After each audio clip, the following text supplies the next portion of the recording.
365 günlük tanışsız safarimizning 20 kuniga badallaringizni taklif qilib keldim. Badallaringizni menga birdan bilib turishni xohlaysiz.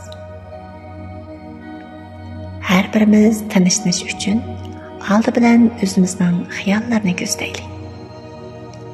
Tanish muhit bizga eng yaqin holatda yordam beradi. Mayli qushlarning ovozi bo'lsin yoki gullarning puraqlari bo'lsin, bizga berilgan o'zgacha uzuq. Bugun siz uyingizda o'stirgan bir tashtak gulingizni yon tarafingizga qo'yib qo'ying. Tanishish mashqida siz o'ng yotsangizmi yoki badashqon qurib o'ltirsangizmi bo'ldi. Badashqon qurib o'ltirish jarayonida badningizda qisilishlar ko'rilsa, albatta o'ng tusiga yetib badningiz bilan paranglashsangiz bo'ladi. Bugun biz yanala bexatarlik tuyg'urimizni texmo kuchaytiradigan mashqlarni birlikda ishlaylik.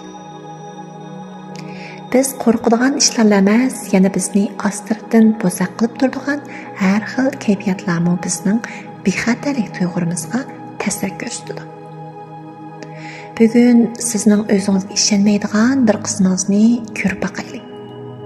Siz o'zingizga qaysi vaqtda, qaysi ishda, qayerda, kimlar bor ahvolda ishonmagan? O'zingizga qachondan boshlab ishonmaydigan bo'lib qoldingiz? Siz o'zingizga ishonmaydigan bo'lib qolgan vaqtingizda qaysi ish sabab bo'lgandek turdi? Undaqda biz bu savollarni badnimizdan so'raylik.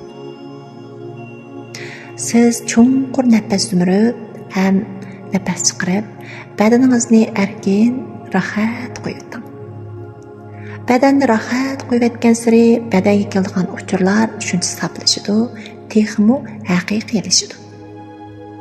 Badaningizni rahat qo'yib, mayli badashqon qurib o'tiring, mayli o'ngingizga yeting, ham o'zingizdan o'zim qachondan boshlab o'zimga ishonmaydigan bo'lib qolgandimmi degan savolni so'rang. Bu savolni so'ragan vaqtingizda badaningizning qaysi a'zosida shunchalik tez suratda sezim paydo bo'ldi? Badaningizning bu a'zosi paydo bo'lgan sezim sizga rohatlik elib keldimi yoki beoromlik elib keldimi? Badaningizni yana ozroq rohat qo'ying. Qachon, qayerda o'zimga bak ishlatdim.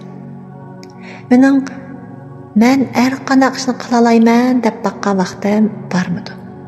deb o'zimizdan so'rab boqaylik.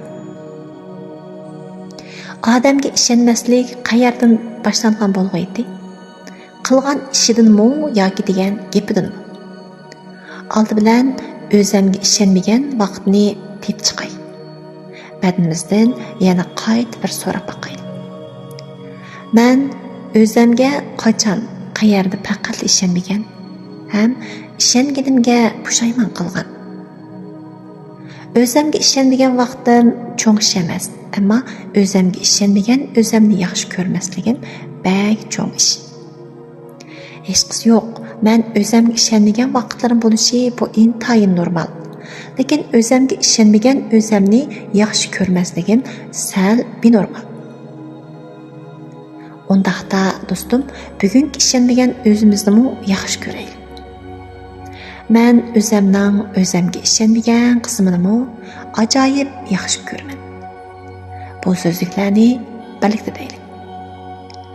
O'zimga ishonmayotgan o'zimni ajoyib yaxshi ko'raman. O'zimga ishonmayotgan o'zimni o'zim uchun bak muhim. Qolgan ishlar unchalar muhim emas.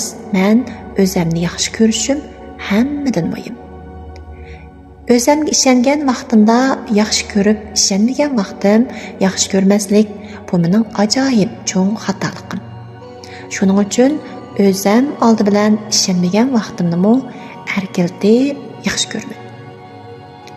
Odam degan hayotida o'ziga ishonmaydigan vaqtlarmi bo'ladi? O'ziga ajoyib ishonadigan vaqtlarmi bo'ladi? Hech qis yo'q o'zim. Ishongan vaqtimni yaxshi ko'raman, ishonmagan vaqtlarimni yaxshi ko'raman. Özümning har holini yaxshi ko'raman. Özümga ishongan va ishonmagan vaqtlarni yaxshi ko'raveraman. Bu mening tabiatim. Suyimli do'stlar, 365 kunlik tinishsiz safar mashqimizning 20 qatimliq mashqida o'zimizga ishonmagan o'zimizni yaxshi ko'raylik. Uni asta-asta paylaylik. 365 kun jarayonida o'zimizga ishonmaydigan o'zimizni o'ziga texmi ishonadigan o'zimiz qilib loyilashga yordam bo'ladigan tinishsiz safarda birga